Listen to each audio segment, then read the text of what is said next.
Bonjour à tous et bienvenue sur ma chaîne. L'histoire que je vais vous raconter aujourd'hui défie en quelque sorte les lois de la nature, puisque en tant que parents, ce à quoi on aspire avant tout, c'est à offrir à nos enfants de la sécurité et à les mettre à l'abri des dangers. Malheureusement, l'histoire que nous allons entendre aujourd'hui, c'est tout l'inverse, puisqu'on va se retrouver face à une mère qui va attenter à la vie de ses propres enfants. Mais avant de rentrer dans le vif du sujet, je vous invite à aller vous récupérer une petite tasse de café ou quelque chose de réconfortant. Éteignez les lumières, installez-vous confortablement et c'est parti.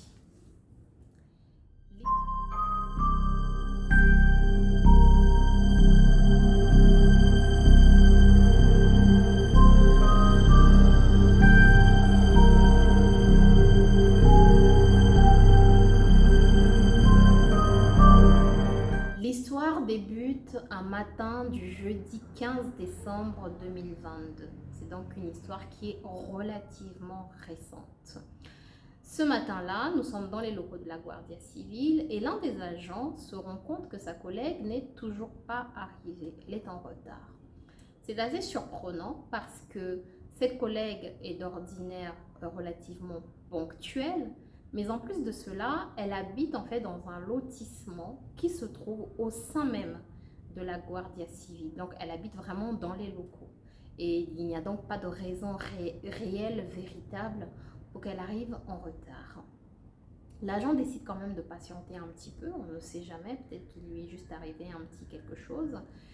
Et au bout d'une heure, aux alentours de 7 heures, il se décide quand même à aller vérifier qu'il n'est strictement rien arrivé à sa collègue. Il décide donc d'aller à son domicile. Il arrive devant la porte de l'appartement. Il décide d'abord de sonner, mais après, il se rend compte que en fait, il y a les clés qui sont sur la serrure même de l'appartement. Et donc, bien qu'il soit gêné de pénétrer dans le domicile d'une collègue, les circonstances font qu'il ne va pas hésiter très longtemps, il décide de rentrer. Il rentre dans cet appartement, il jette un coup d'œil rapide, il ne voit rien d'alarmant, il décide donc d'aller fouiller dans les chambres. Il rentre dans la première chambre et là vraiment c'est le choc. Il découvre en fait sur le lit allongé la première fille de sa collègue. Elle a été abattue d'une balle dans la tête. Pris de panique, il se dit qu'il peut peut-être encore faire quelque chose pour les autres habitants de la maison et il décide très rapidement de se rendre dans la seconde chambre pour voir si éventuellement il peut faire quelque chose pour les autres personnes qui habitent dans cet appartement. Il rentre dans cette deuxième chambre et malheureusement, il ne peut vraiment plus rien faire du tout puisqu'il trouve dans cette deuxième chambre la deuxième fille de sa collègue, allongée également sur le lit. Elle également a été abattue d'une balle dans la tête. À côté d'elle est allongée sa mère, également décédée. La différence entre la maman et les deux filles, c'est que la maman tient encore très fermement dans ses mains son arme de service. Il sera un petit peu plus tard établi que Paola a abattu ses enfants et qu'elle a ensuite retourné l'arme contre elle. Mais qui est Paola? Qui est cette femme qui, à la veille de Noël, décide de se suicider et d'emporter avec elle ses enfants? Paola Buffon Crespo était âgée de 42 ans au moment des faits. Elle faisait partie du corps de la Guardia Civile. La Guardia Civile qu'on peut traduire comme étant la garde civile en français. On peut l'assimiler en fait à la gendarmerie nationale française. C'est en fait un corps de police avec un statut militaire, d'accord ? Paola avait rejoint la Guardia Civile en 2008, mais avant de rejoindre la Guardia Civile en 2008, elle a fait partie des forces armées espagnoles qu'elle avait intégrées en 2003. Elle va servir dans l'armée pendant environ 3 ans et dans ce cadre-là, elle sera même envoyée dans les pays des Balkans dans le cadre de missions militaires. Elle décide donc de quitter l'armée en 2008 et intègre la Guardia Civile. En 2009, elle est affectée dans la province de Cuenca ou Cuenca, je ne sais pas exactement comment ça se lit, mais je vous l'écris là. Elle sera donc affectée dans ce département, dans cette région-là, et elle va servir à Quintana del Rey, dans le service qui est affecté aux violences sexistes ou conjugales. Donc c'est elle, concrètement, qui, dans cette petite municipalité d'environ 7000 habitants, s'occupait de toutes les questions qui étaient relatives aux violences sexistes ou conjugales. En 2008, Paola rencontre celui qui va devenir son mari, Santiago Escribano. Ils se plaisent et très rapidement, ils décident de se marier. On raconte que ce mariage aurait été très mal vu par la famille de Paola. Pourquoi? Tout simplement parce que vous avez une femme qui a fait partie de l'armée, c'est une militaire. Lorsqu'elle quitte l'armée, elle intègre les services de la Guardia Civile qui sont très bien vus en Espagne et qui décide d'épouser un homme qui est un simple, je mets bien entre guillemets, un simple maçon. Donc la famille de Paola ne voit pas d'un très bon œil ce mariage et décide de s'y opposer. Mais Santiago et Paola tiennent fermement à ce mariage, ont pris leur décision et décident d'aller jusqu'au bout de leur décision. Donc le mariage finalement se fera. Ils resteront mariés jusqu'en 2020 et dans l'intervalle, ils donneront naissance à 2 enfants, Lila et Iris, qui au moment des faits avaient respectivement 11 et 9 ans. Ce qu'on peut dire de Paola, et je tiens vraiment à mettre un disclaimer en fait sur ce que je vais dire par la suite, parce que il faut savoir quand même, comme je le disais au départ, que cette histoire est relativement récente et que beaucoup d'informations qui ont été publiées, etc., sont des informations qui ont pu être racontées sur le vif en fait. On a voulu peut-être la diaboliser aussi, donc il faut prendre un peu avec les pincettes et attendre peut-être aussi la fin de l'instruction qui est en cours pour pouvoir donner un avis définitif sur la personnalité de Paola. Mais en tout cas, ce qu'on lit aujourd'hui et ce qu'on apprend aujourd'hui et ce qu'on connaît aujourd'hui, c'est que finalement, si elle s'occupait des violences sexistes et conjugales au sein de la municipalité et qu'elle était intransigeante avec les maris qui étaient violents avec leurs épouses ou les conjoints qui étaient violents avec leurs conjoints, dans la vraie vie, c'était finalement elle le bourreau. C'était elle qui portait le pantalon dans la maison, c'était elle qui déterminait les règles de fonctionnement de la maison, c'était elle qui donnait les heures de rentrée et de sortie à son mari, c'était elle qui interdisait à son mari de rester à l'extérieur de la maison après ses heures de fin de service. C'était elle qui mettait au pas les enfants. C'était elle qui menaçait son mari. Bref, c'était elle qui était le bourreau dans la maison. On raconte même qu'elle aurait menacé son mari à plusieurs reprises avec son arme de service.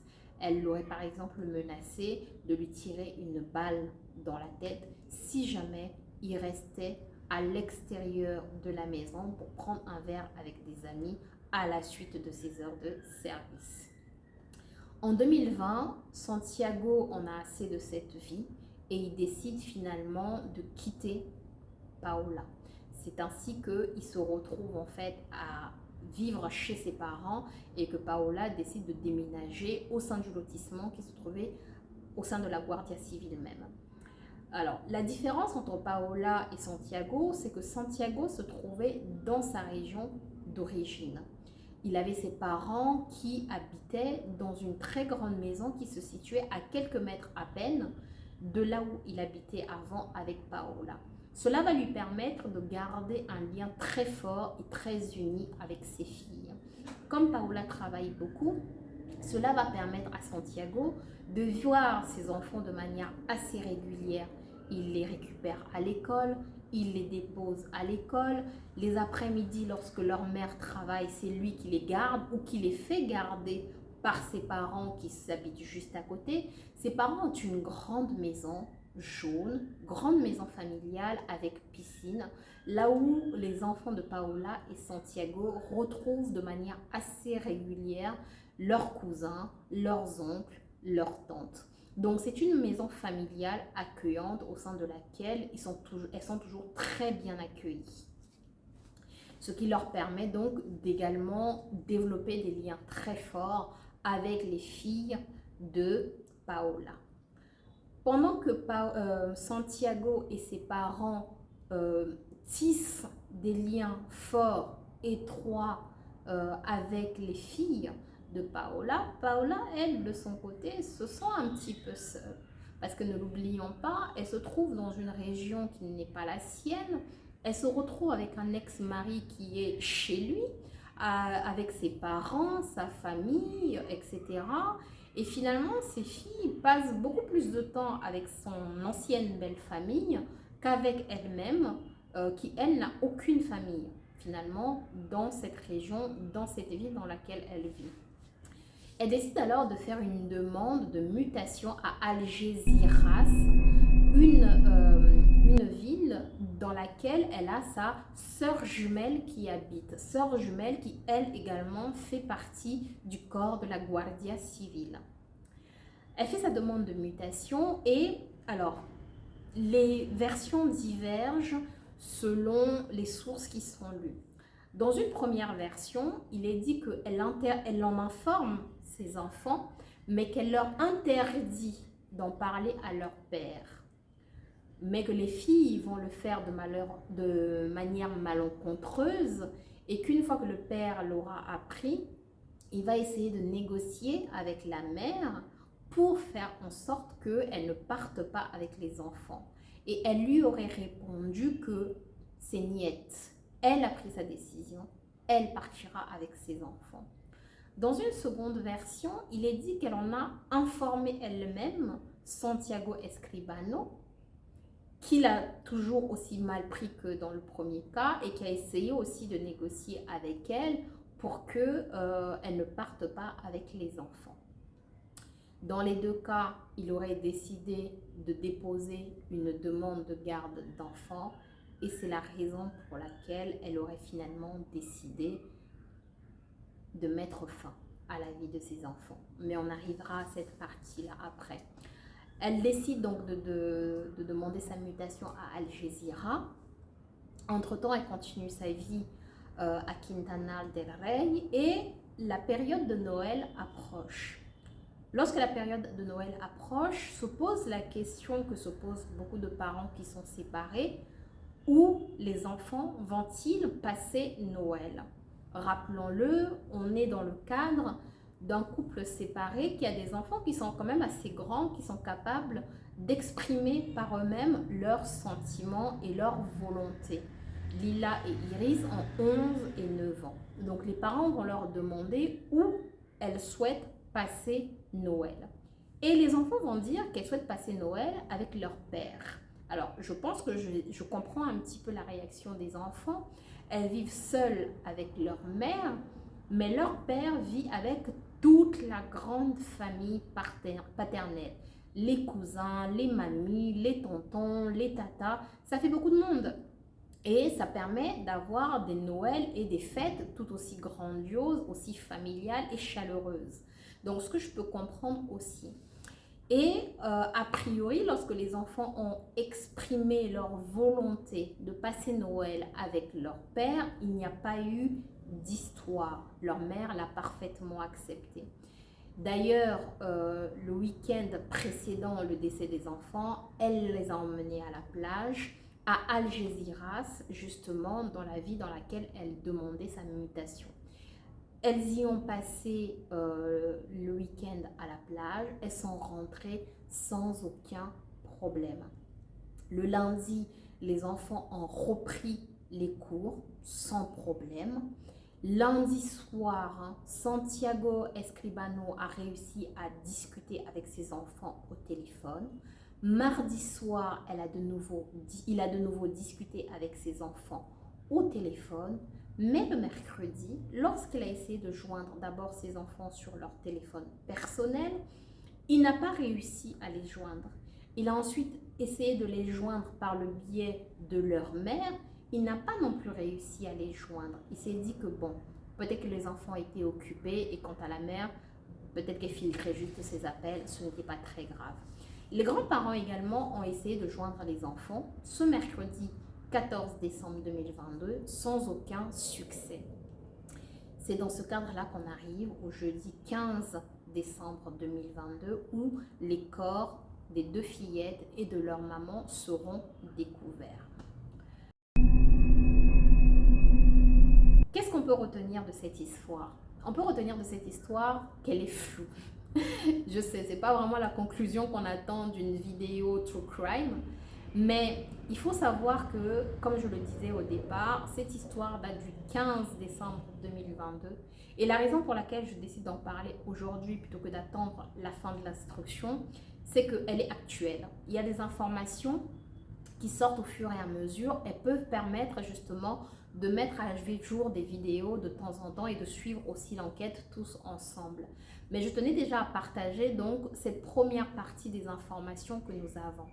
Moi, je trouve cette histoire floue à plusieurs égards. Je ne comprends pas. Ce que je ne comprends pas, c'est pourquoi une femme qu'on dépeint comme étant un bourreau au sein de son foyer déciderait de mettre un terme à sa vie et à celle de ses enfants, alors que finalement, quand on est le bourreau, on est avantagé, entre guillemets. On n'est pas celui qui subit, on est celui qui fait subir.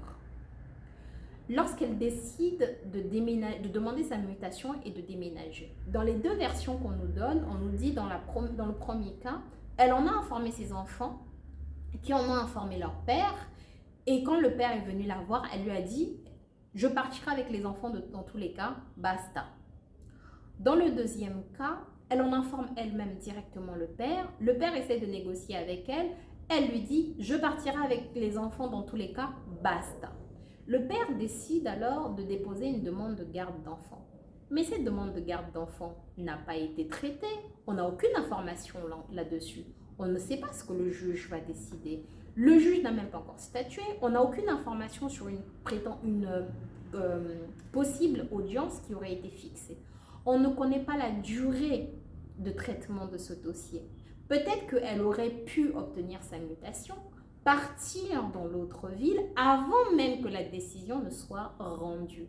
Dans ce cas-là, elle aurait scolarisé les enfants, elle leur aurait permis d'avoir des racines qui commenceraient à s'étoffer sur place à Algeciras avant même que le juge de l'autre côté ne rende une décision. Qu'est-ce que le juge fait? Il prend en considération l'intérêt prioritaire et premier de l'enfant. Était-ce de l'intérêt de l'enfant de l'emmener dans une autre ville pour ensuite venir le déraciner pour le remettre encore dans une autre ville? C'est un élément que le juge aurait pris en considération. Deuxième chose, on la dépeint également comme quelqu'un finalement qui était antipathique dans toute la ville, qui était certes celle qui s'occupait des violences conjugales, mais c'était elle également le bourreau. Donc finalement, Santiago Escribano aurait été le mari, le conjoint bafoué, le conjoint maltraité. Lorsque tu es le conjoint maltraité, ce que tu souhaites faire, c'est faire du mal à l'autre. Ce n'est pas te faire du mal à toi-même. Est-ce qu'elle aurait décidé de se tuer et de tuer les enfants, ou est-ce qu'elle aurait décidé de lui faire du mal à lui et d'être là pour le voir souffrir? Parce que selon moi, la qualité ou défaut premier des personnes de ce genre, c'est que ce qu'elles veulent avant tout, c'est de faire souffrir l'autre et être là pour voir l'autre souffrir. en sautant la vie, elle s'enlève cette possibilité de rester pour regarder l'autre souffrir. Donc j'ai un petit peu de mal à comprendre les raisons qui l'auraient poussé finalement à porter atteinte à la vie de ses enfants. Il y a également un élément qui est très intéressant, c'est que durant tout le début de l'enquête, on a indiqué que Paola et Santiago n'avaient jamais divorcé en vrai.